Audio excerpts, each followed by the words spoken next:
আলহামদুলিল্লাহ, ইসলামের এই ক্লান্তি লগ্নে কিছু মুসলমান কিন্তু দ্বীনের ফিকির নিয়ে আছে। তারা আল্লাহর কাছে তৌফিক চাইতেছেন। এরপরই তারা মহল্লায় দাওয়াত নিয়ে যাবে। আলহামদুলিল্লাহ, দাওয়াতের কার্যক্রম পরিচালনা করার জন্য তারা সুষ্ঠুভাবে যাতে করতে পারেন সেজন্য দোয়া করলেন। এখনই তারা দ্বীনের দাওয়াত নিয়ে মহল্লায় চলে যাবেন। আলহামদুলিল্লাহ, আল্লাহ তাআলা তাদের উসিলায় আমাদেরকে কবুল করেন।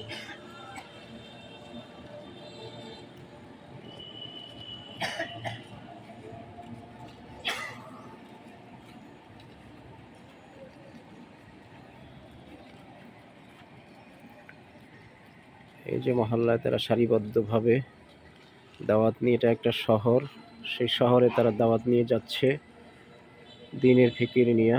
আল্লাহ তাআলা তাদের সাথে আমাদেরকেও কবুল করুন। যে সময় মানুষ দুনিয়া নিয়ে হাজারো ব্যস্ত, তারা মানুষদেরকে দ্বীনের দাওয়াত দেওয়ার জন্য মানুষের দ্বারে দ্বারে পৌঁছে যাবেন ইসলামের দাওয়াত নিয়ে। আল্লাহ তাআলা তাদের মতো আমাদেরকেও কবুল করেন।